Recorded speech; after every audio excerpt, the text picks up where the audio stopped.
We're going to start with my staring contest. Okay, let's go. Joe Gonzalez, Right Choice, Happenings, Realty, one broker record to another. Welcome, my guy. Thank you very much for having B2B me. podcast. We appreciate you coming on. There's lots to talk about you. You're a very interesting man. You're a very interesting, unusual, different. I think those are nice words to say, other than a little bit, maybe a little crazy. No, I think it's an endearment. Thank We're in the business of setting ourselves apart from our competition. You got to be different, man, and that's something I've, saw in you, obviously, because you not only you real estate, but you're a pizza reviewer. Love the pizza. Love it. And what better way to start the show with having a conversation about pizza? So we got a pie right in front of us. I love it. When are we digging into We're that? doing right it away? right now. Right away? Right now. Let's get it open. Right now. All right, let's go. It's a chain. It's all I had. Yeah, but you gotta do what you gotta do. I'm gonna look for a small slice because I just came from brunch. Oh, yeah, I hear. So you were where did you go? We went to the Toronto Beach Club, Toronto. Fantastic food, great brunch. Oh, wow. Like Great all kinds of food. Yeah, I mean it's not cheap, but you get. Yeah. They have a sweet raw bar. Yeah. Shrimp, oysters, mussels, clams.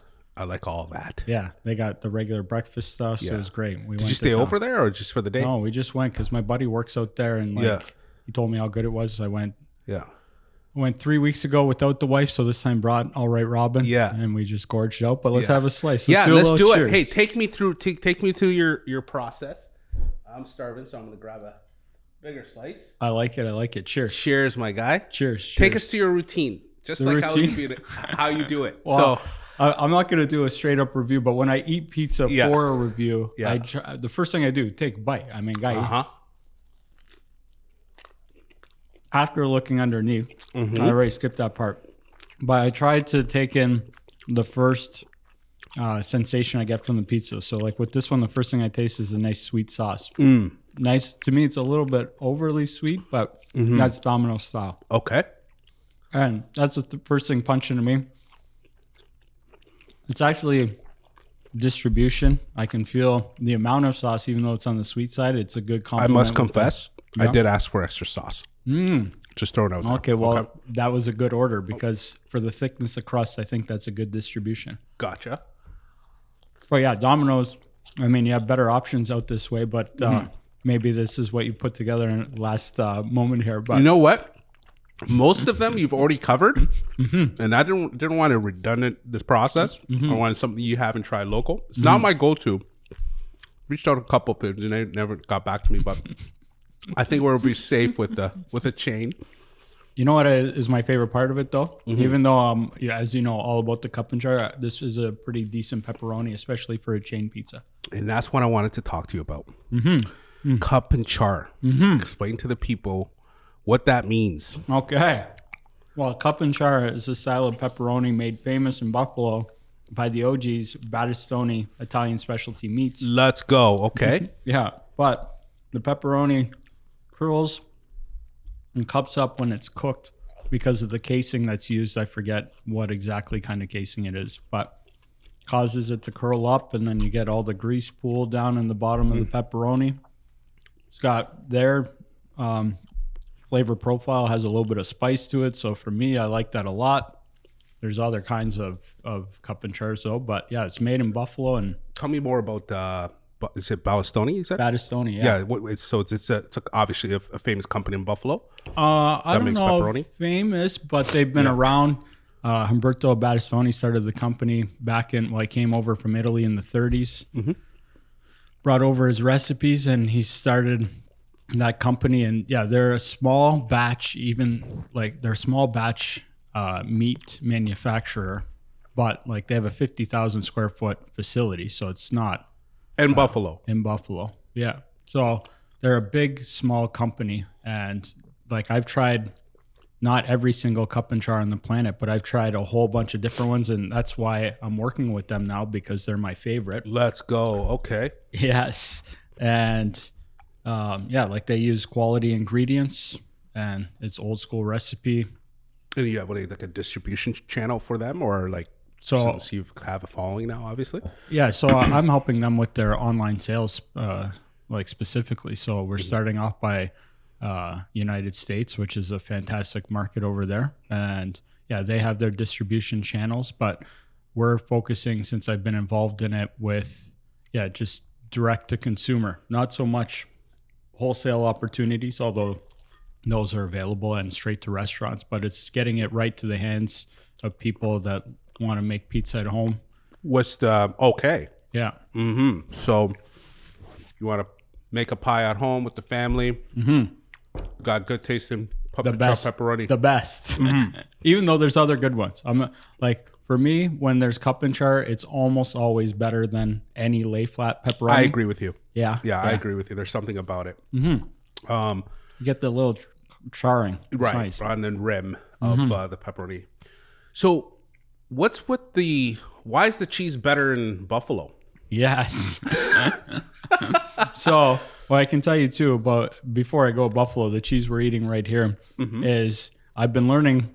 So I'm not a pizza expert. I've just eaten a ton of pizza, right? I just love it, and I've been learning as I go. But people have been teaching me along the way. And I'm guessing by the way this cooks and the fact that it's a chain is that they're probably using some modified milk ingredients in this to go into the cheese. But in Buffalo, their cheese is a super high fat content, and it's just creamier, and it's definitely a little bit harder on the arteries, but it's fantastic in the mouth. It's like nice. It's high fat. That's where and you get flavor with it. When the cheese kind of stretches apart, there's a different texture to it and more gooey, I guess. The gooey goodness, like you see how this one's kind of breaking up? Yeah. Yeah, theirs definitely holds together. And it's almost like a cream cheese, but that's pushing it way beyond what it is. It's just nice and soft and fatty, delicious. Yeah, and you make a point of it every review, and that's how I kind of like, okay, I got to ask this guy what's it's all about. How does pizza and real estate come together? They don't, but they do. But they don't, they do, yeah. So how they came together for me, as I finish this bite here, is I've been in real estate about 10 years. And real estate is just, I'm in sales, right? You and me, we're in sales. Yeah. And people ask me to sell probably their biggest asset. And in order to do that, one of the first things I got to do is market their property. And how can I market their property without having an audience to market it to? So a friend of mine that's in marketing encouraged me to get into making videos so that I could build an audience, so that when I list a home, I would get more eyeballs on homes. Genius. So that we can get eyeballs. And the whole name of the game in real estate is this. When you ask me to sell your house, or I'm sure you know lots of realtors, but of course, my first goal is to get as many people on the planet to know your house is for sale. Right. And if I'm not doing a good job of marketing that property, I'm not doing a good job of selling your house. And how I do that is by having an audience, and build an audience by making video content. And I only list a few dozen homes a year. That's not enough content to build an audience. Right. So start making content to build an audience so that when we list the home, we have as many eyeballs on it as possible. Right. And that also helps your team as well, right? Of course, yeah. It helps everybody that works with me. It helps everybody. That's a brilliant segue to be intelligent about how you go about your marketing, I believe. Yeah, and it's nice to see that you're on the content train by doing a podcast now. Yes. And you know what? Thanks for bringing that up. You know, I kind of mentioned it to you. My whole idea with this podcast is to colleagues like yourself and business owners. Most of my clients are business owners. I love working with both business owners, but I also want to tell their story. And as a result, I'm also promoting myself as well. For sure. And being in the mortgage business. Yeah. So just if I can switch just for a moment, just for anybody watching, what is it that you do? Yeah, great question. So thank you for asking. I'm in the mortgage business. I own a mortgage brokerage called Best Mortgage Solutions. It's located in Grimsby, but we operate all across Ontario. Nice. Do residential financing, mostly focused on business for self. Nice. Well, we do it all. We do it all. And, our partners are realtors like yourself accountants, lawyers, you name it. And How long in the game now? 8 years. Nice. Oh yeah. Yeah. I've been about 10. I remember we started close to the same time. Yeah, that's right. It's been 8 years, and it's ever changing. And one thing that has changed, in my opinion, is how you go about your marketing. Totally. How you go about your marketing. Totally. The warmer interactions with customers is good. The direct referral, but you have to be able to show another side of you, another personality, and people want to do business with people. they know. Yeah. So I think that's an amazing strategy, and one that's working for you. Sounds like it's great. It's a lot of work, but it's working. Yeah, and you're consistent. You're like consistent.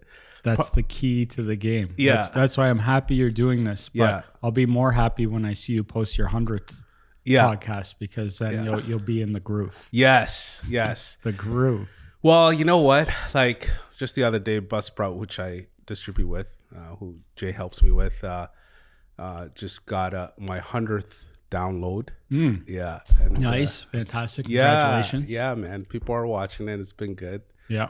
And Don't expect overnight success. It's a long grind. That's right. That's what you told me. Yeah. And it's a snowball effect. Yeah. So I'm having fun with it, man. I love to have these conversations.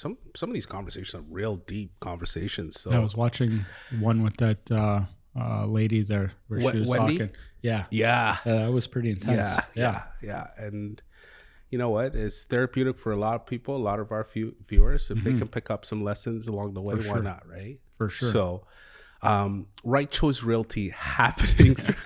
We got to bring that up. Oh, yeah. You got. So where'd the name come from? Yeah.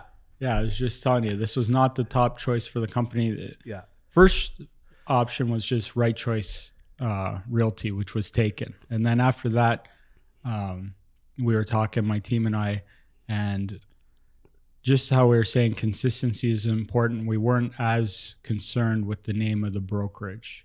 And because in real estate, even just like your company, it's about who works for you. Like whatever I called the company wouldn't really matter. Like before I was with Century 21, but people didn't call me because I was at Century 21. They called me because it was me. You're a Joe. And at first we had Right Choice got denied because it's already taken. So I use the term happenings a lot for just getting stuff done, right? It's one of my Joe Bonnick things, and it's it just happenings. Terminologies. Yeah. But then our top choice, which we eliminated, was Right Choice Dog Shit.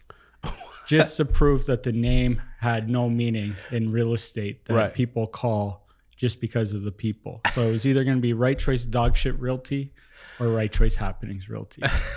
Just to prove that point. Yeah, and I don't know if it would have been good or not, but we were considering doing that because it doesn't really matter the name. No, that's true. It's the experience, right? At the value that you at the end of the day, right? It's how you handle those clients, and names might pop up, and it's, I don't know, it's subliminal messaging from time to time, I guess, or but at the end of the day is, did you sell that home? Did that client have a great experience? Did you take your time and exactly and build that relationship? Exactly. Yeah. Exactly. It's a level of service. People are calling you back and you're getting referrals because of how good of a job you did. Yeah. Not because, even though you have a great name for your company, you said best mortgage solutions. Yeah. See, that's a great name. Yeah. But I don't know other than maybe the 1 in 1,000 that just see that name. But the great thing you put it, that name is actually for me. You're right. It's not for anybody. So the best is actually an acronym of my first name. Okay. So Brooke, Ellie, Stephanie, Telehan, and Theo. Oh, right. So nice. It's got all our first initials. Your fam jam. For my fam jam. I like it. So, I went with it, and that's kind of for me, but it had a little bit of play on word with it. Yeah. Nice. Best Mortgage Solutions will find you the best solution for your situation. So I went along with it. But yeah, behind it, it's, who's Brooke? How does he respond to my questions, and how does he service me, and how does he take care of me at the end of the day, right? So But I'm curious though, the conversion from your, from creating content. One thing, obviously, totally separate from the other. Yeah. And I'm sure you push on more content on the real estate side, would you say? Would you put more content on the pizza review? Yeah, I put way more pizza content. Yeah. Yeah. Like I'm posting 3 reviews a week plus another contest pizza related post where we are mixing in more real estate content now. Before we kind of you mentioned when I was running Real TV, that was once a week. And whenever we have listings, we post it, but it's definitely way more pizza content. Yeah. And it's interesting because when I started making content, my most viewed content was my listings, right? Like I was trying some other shit posts when I had a company out of Montreal managing my social media where they'd post like 10 best ways to clean your closet and like 5 ways to get ready for spring. And nobody was looking at that. I'd post a listing and I would get whatever the numbers were. And then once I started getting into actually making video content, those numbers were far greater than the listings that I was doing. So we're getting more exposure on that. But then by doing more of the pizza content and other related, the listing views go up as well. So it's like the pizza content's raising that ship of the listing views. Gotcha. Yeah. And how many platforms are you in? All of them? Yeah, the major ones: Facebook, Instagram, TikTok, YouTube are the big ones. Yeah. Then also on Twitter, LinkedIn. But I see almost nothing on Twitter. Yeah, Twitter is just like, I don't know.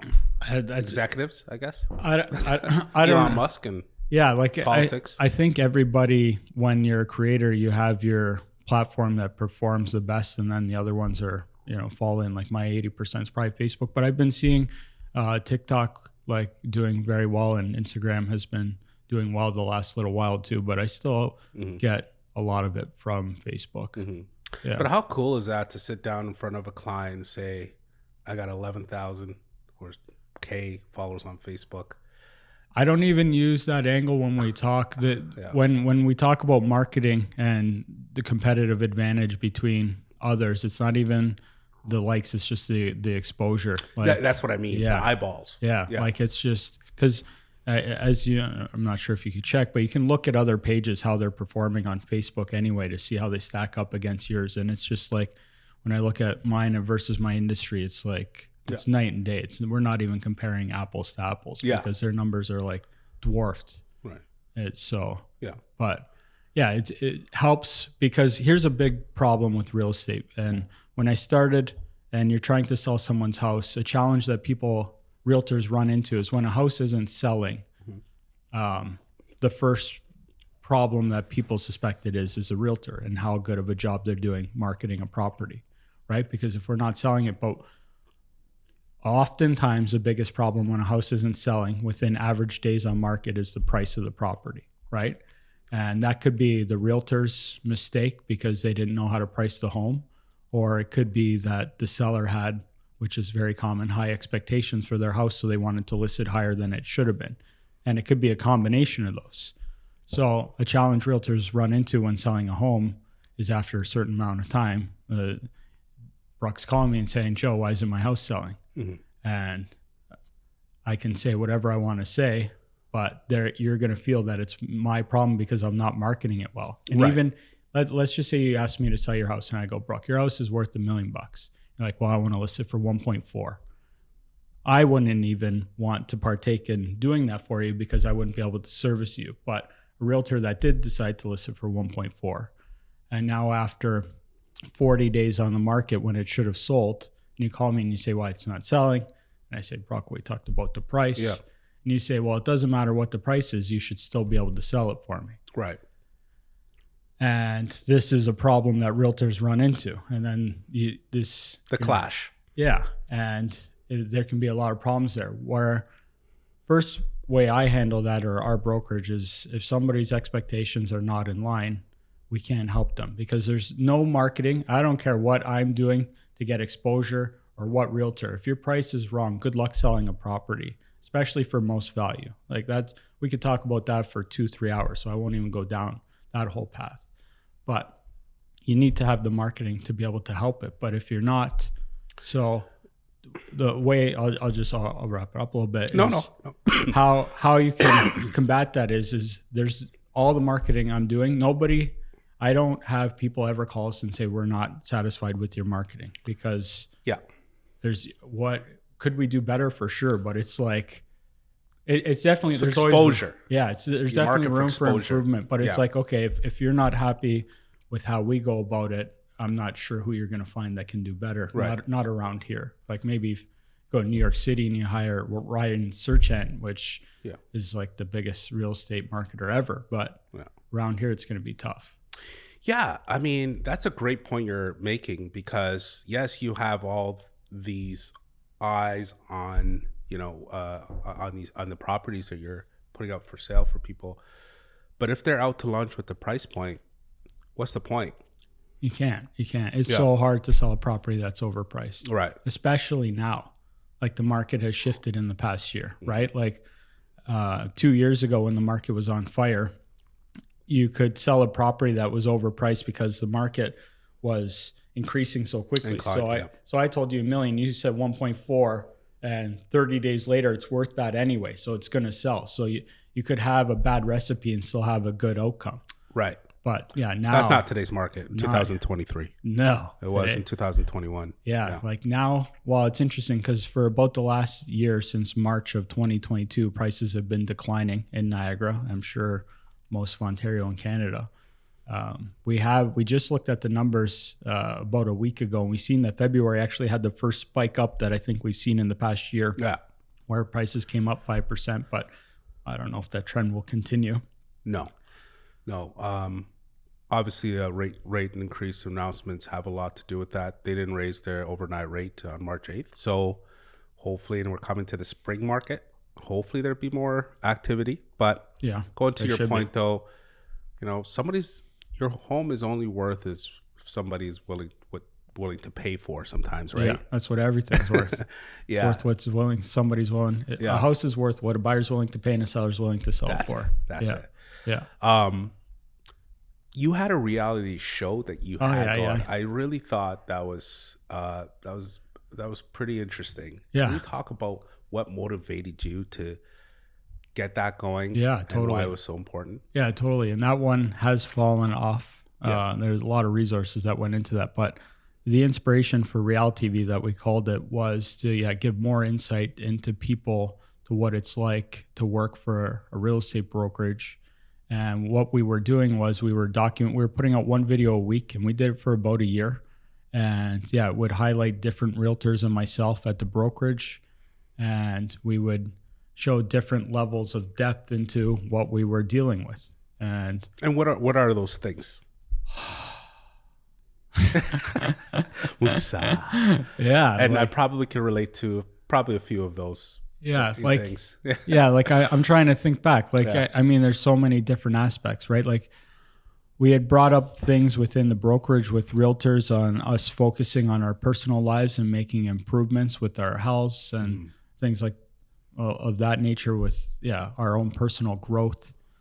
Just dealing with different realtors and other brokerages and some of the good things and challenges that we run into. Personalities, dynamics. Yeah, like sometimes deals go well, sometimes deals don't.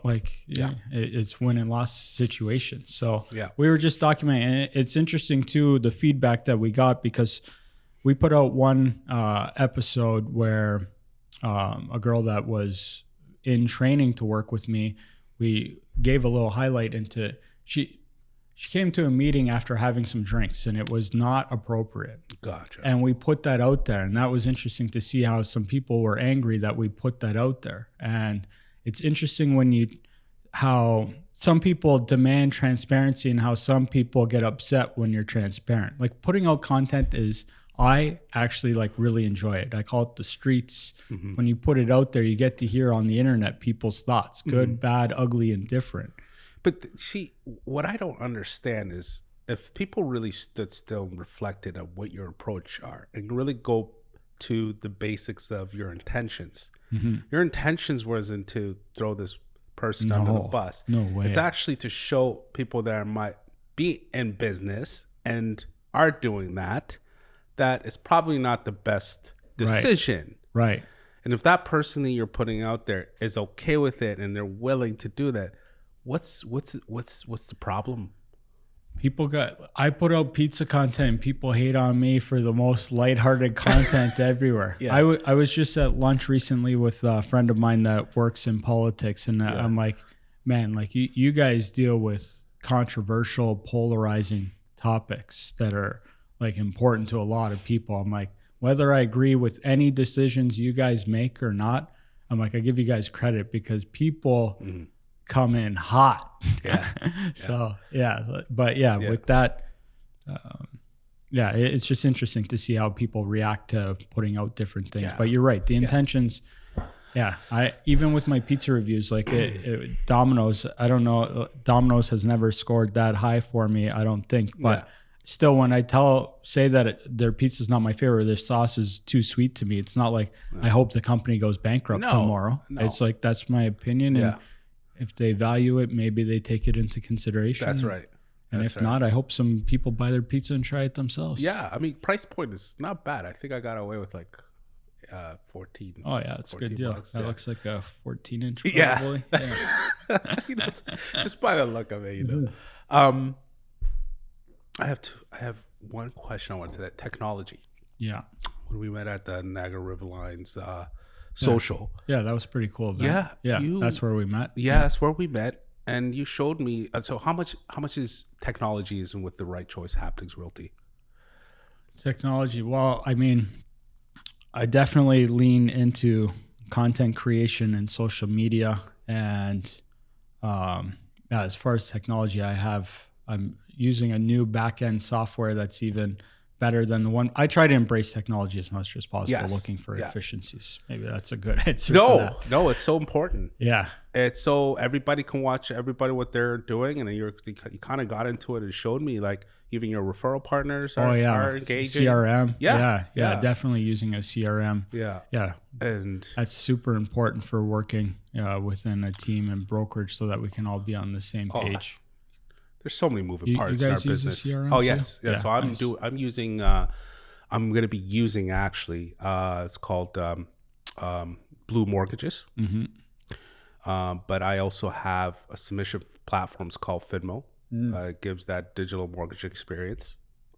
Everything's secured end to end. It's kind of like a form submission for people. Got it. Yeah. Nice. That's and good. They've done a really good job with tying in Lender Spotlight, which highlights all the lenders' rates and policies. It's very, very well done. And so, I mean, but as you know, like a good CRM is one that you use. Definitely. Right? Definitely. So, it's a lot to take on at once because technology is a work in progress. It's not, if you're not, like I can get by, but it's to really hone it down, make it work.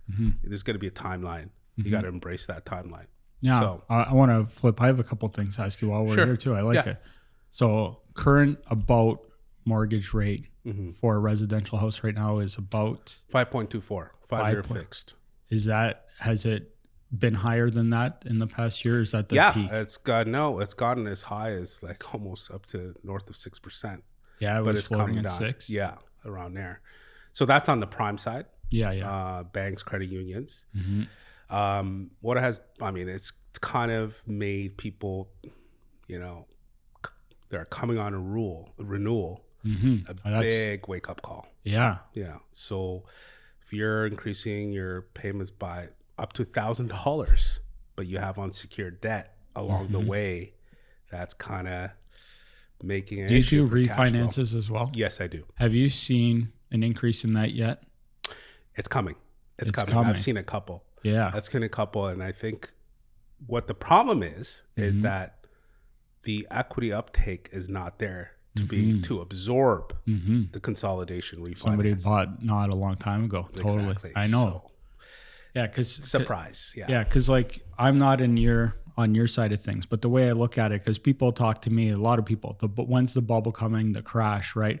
And like we've already seen a 30% drop and now maybe a 5% recovery. So that's a crash. But some people are like waiting for, some people consider a crash like 99% drop or whatever.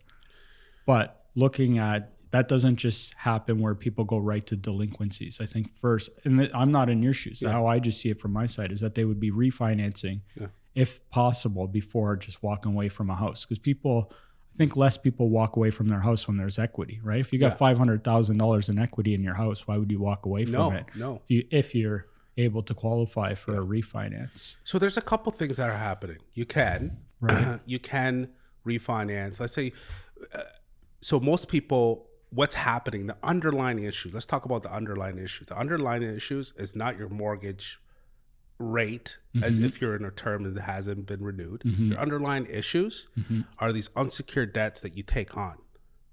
One of the biggest problems right now as we see is car loans.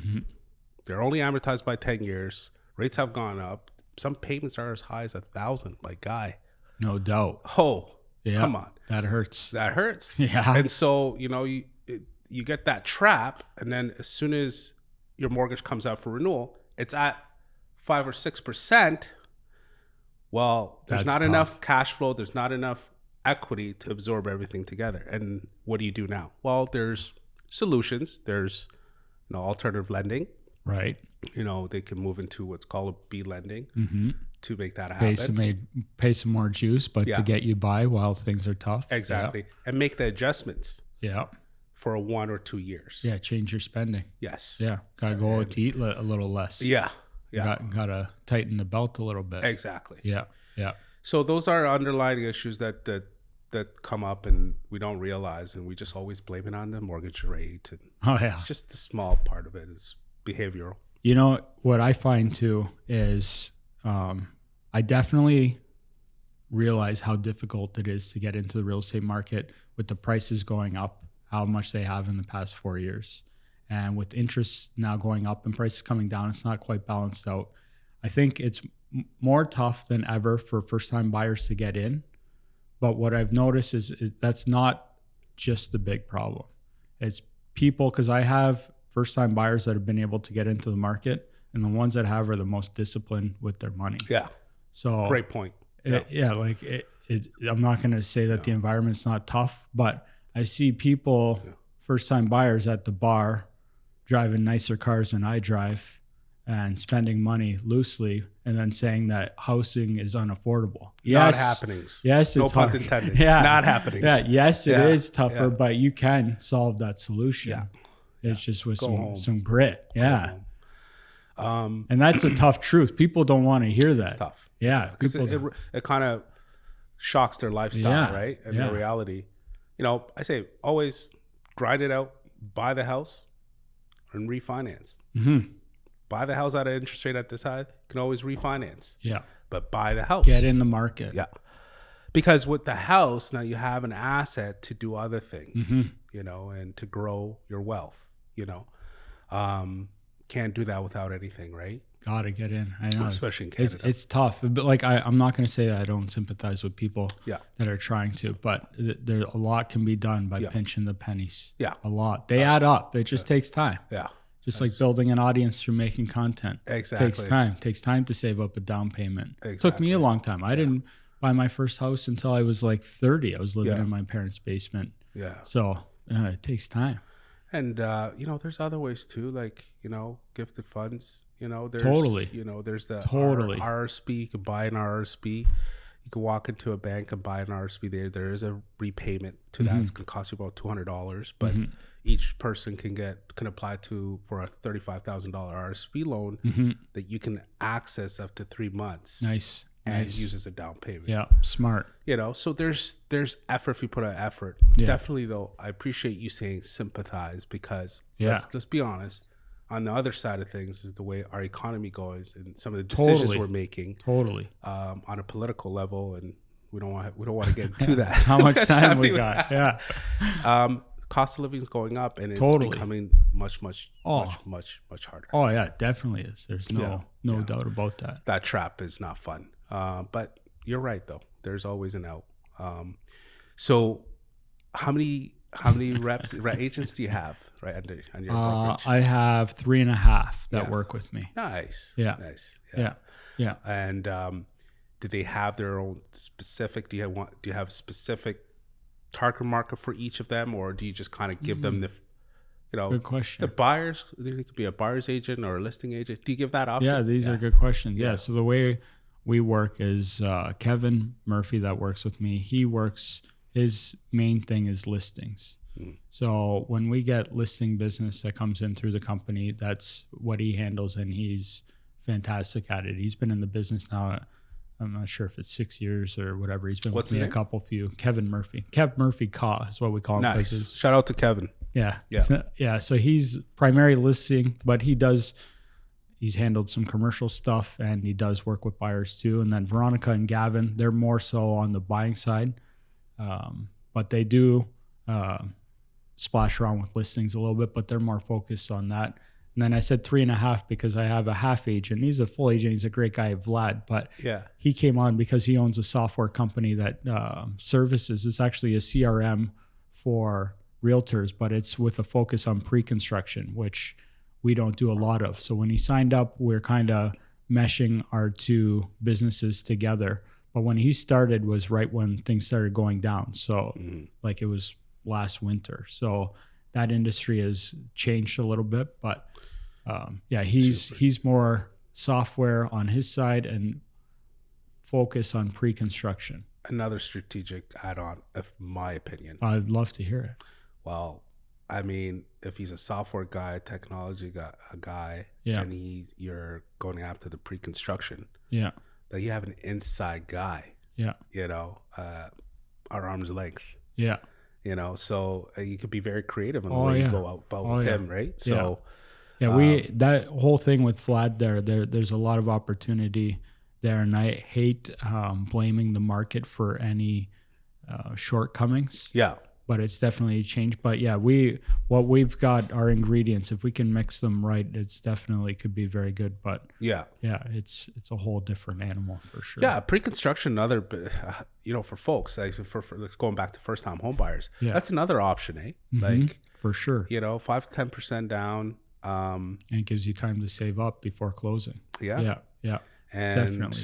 What do you think as far as equity position by the time it's done and it's finished? Would they have close to 20%, maybe 15% equity built in? Historically, you're building it. I mean, but there's people now that aren't closing because they're worth less than when they bought them. Yeah, they can call me. I'll take care of it. Yeah. Actually, no. I most of my business now is actually pre-construction help. Really? Yeah. Interesting. So we can talk more about that too. Yeah, please. What I can do is one of my lenders could look at current market value. Let's say if it's $1 million. The purchase price was $800,000. They'll finance it up to 100% of the purchase price. Interesting. Yeah, so they'll actually get more money out. Interesting. Although they'll pay 1 or 2 points in fee. Yeah, of course. But it's a saving grace because there's a market downturn, and at the same time, they haven't put down at least 20%. 10% usually is what they put down. So interesting. Yeah. So there's all. We can talk more about that later. Please. For sure. I love that's that. Interesting. Yeah. Because I personally I don't have a ton of experience in pre-con because like I live in Wainfleet. It's a farm. Right? I sell farms. I sell cows and stuff, not pre-con. So that's why with Vlad there, it's definitely interesting. But there's a lot of opportunity with it. Yeah. Absolutely. Would you say if you're building that pre-construction division out, let's say, would you stay home or would you stay all across Canada? Yeah, like that's the interesting thing with selling that stuff is you're able to sell.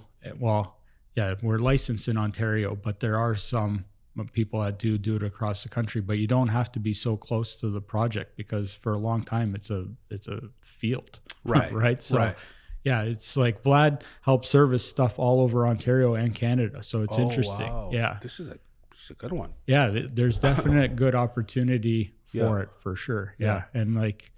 Yeah, that space, like any other, they're not heavy in the content. So like anywhere, there's a lot of opportunity. But like big downturn he's seen right now. So, but that is going to create more opportunity. 100%. 100%.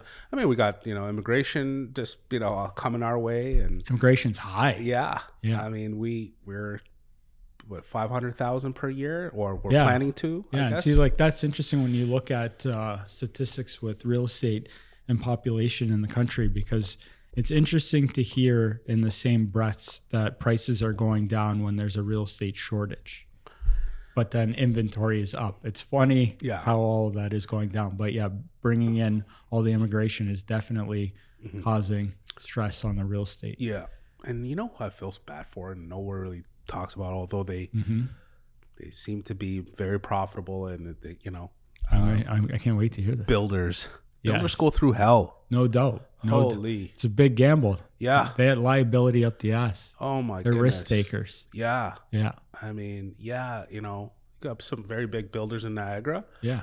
But getting those red tapes to be able to build is very difficult.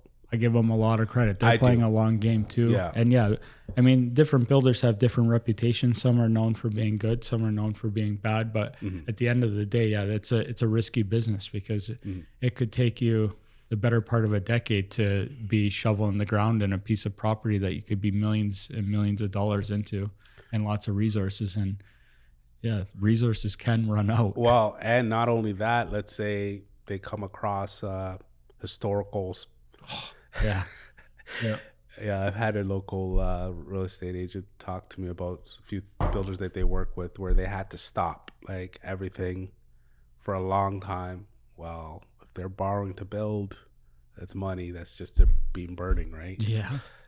It's a risky game. I mean, with big risk is big reward, but that's true. But I'm sure lots of builders go under going through the process because things run dry. So what's Waynfleet like, man? I feel like it's space. Have you ever been to Waynfleet? I have. I actually worked out there. I worked in. What? I don't hear that often. in Port. With a client? No, actually, I used to work at a private school out there. Oh, nice. CRCC or it's called Robert Land Academy. Oh, Robert Land. Yeah. Oh, nice. Yeah, my drives up there was just the best. It's just like, you know, big space, farm town, and what's the activity like over there? So Waynfleet is actually geographically bigger than Toronto. So we're a big area, but we have a small population. We got about 6,000 people. It's a farming community. Yeah.